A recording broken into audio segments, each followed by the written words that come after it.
one of the responsibilities obviously is CMB. I think CMB can do a lot more to like really make this better for the brand rather than her.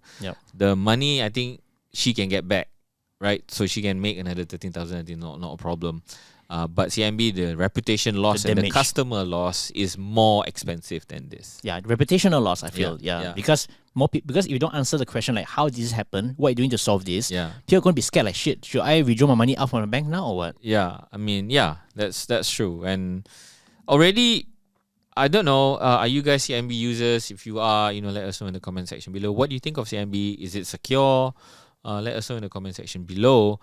The other party that I believe is responsible is I think the regulators and the government. I think not enough is being done to educate. I know people who are in the government and people who are running the regulation, who are in the regulatory body will say, hey, I mean, come on lah, we've done tons of campaigns. We've spent X number of money, blah, blah, blah, blah. Okay, thank you for doing that. My next question, if you come back to me and say that is, okay, what are the success criteria? What are the matrix or numbers or the indicators that you look at to say that X number of people have already been educated about scams in the country? Oh, because 100% people say, I will not get scammed. Like, I will never be murdered. Yeah, that's why I said, don't get killed. Yeah, yes. I'm not going to get in an accident. Yeah, see, I told them, don't get killed. Yeah, see, I done my part. But no, I think it's not enough. And obviously. It's like a broken record, right? Like, okay, normally these things happens, right? What the banks and financial institutions do is, don't share OTP, don't do this, don't reveal your password. Yeah, everyone does that. I'm not stupid enough to share my OTP. I don't think all these victims intentionally share the OTP to strangers. Right? Yeah. So, but yet this thing happens, and obviously more needs to be done, and it's just not happening in Malaysia. So one example is Singapore. So there's also a similar incident, like there's a SMS phishing scam. So customers get SMS like, similar lah, scare tactic, your account something wrong, please log in here, give the link. So apparently like 400 over customers were affected, and I think 469 customers were affected, and eventually OCBC they announced that they're going to compensate back the customers. So they provide like 13.7 million Sing dollars, or equivalent to I think like close to 40 million ringgit as a goodwill payout to the victims of phishing scam attacks. Yeah, keyword goodwill. Yes. Right? So why can't CMB put out a goodwill payout of a measly 13,000 ringgit? I know 13,000 ringgit is a lot for a lot of people, but to the bank, to CMB, that's nothing, man. Yeah, but then again, I know it's going to open the floodgate. It's going to be more cases of this. So they need to do more. Which means that they need to put more urgency to tackle this problem, because it's going to happen every day. Yes, make this a landmark to say, okay, CMB with the new app and everything, we have security, we have privacy, we have whatever, and we 100% stand behind our systems. And we're going to do this. We're going to pay this money, and not to say like, we welcome any of the cases, but if they do, you set up a task force to look into the cases. Yes. So again, back to the other party that's responsible for this is the government.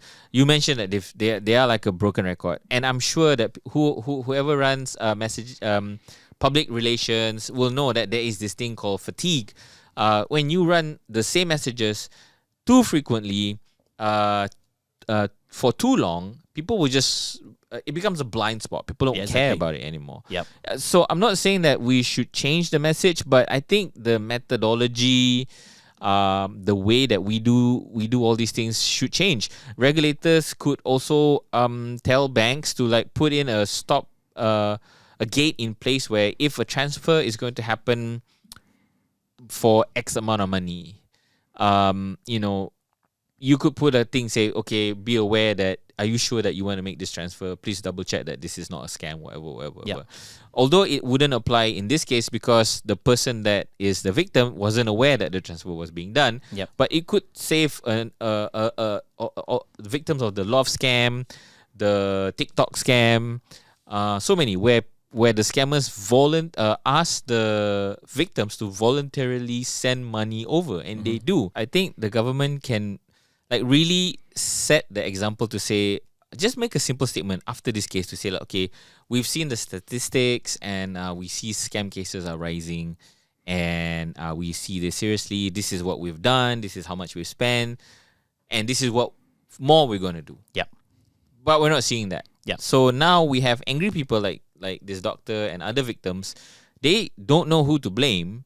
And it looks like nothing's being done. And yeah, the banks are not doing anything. The banks are just busy defending themselves. The regulatory and government bodies are not doing anything. And then you're saying, oh, has there been an example of where the government has stepped up to like really make it secure? Well, to answer your question, Our favorite country, not so favorite country, but they set a good example.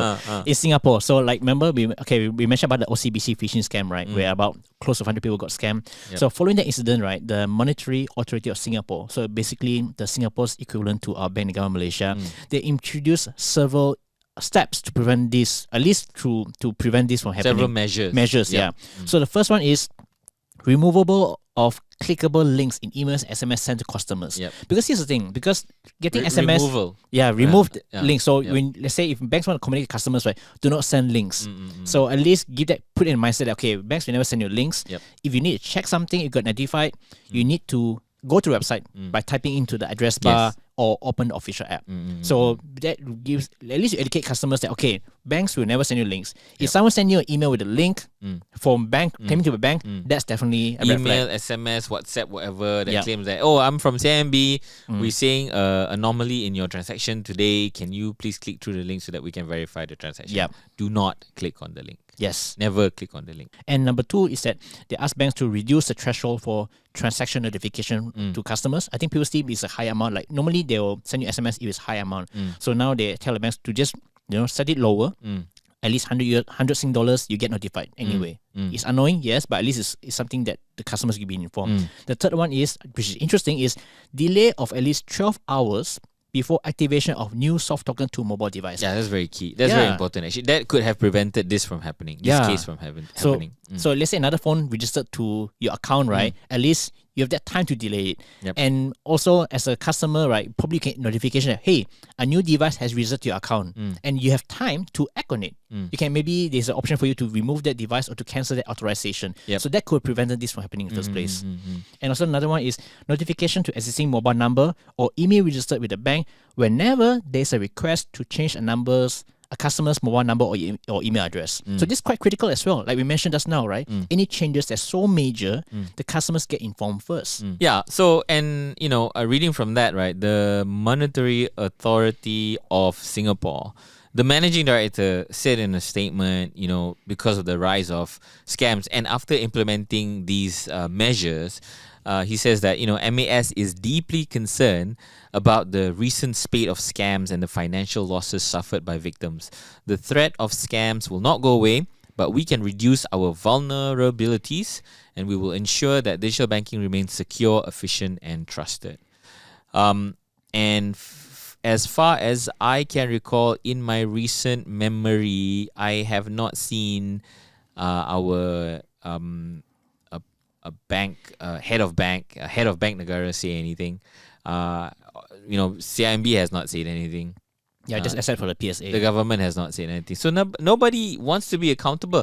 It seems to me like even if you don't know, but putting a statement like this says that, okay, we are looking into it at the very least. It's a serious matter and they are taking this very seriously and they're doing what they can to address the issue. Yeah, because it seems to be not saying anything means like the scammers are free to do whatever they want. Yeah, it's like, woohoo! We can get away with it. Yeah, like such a prominent person gonna scam. Yep. No problem.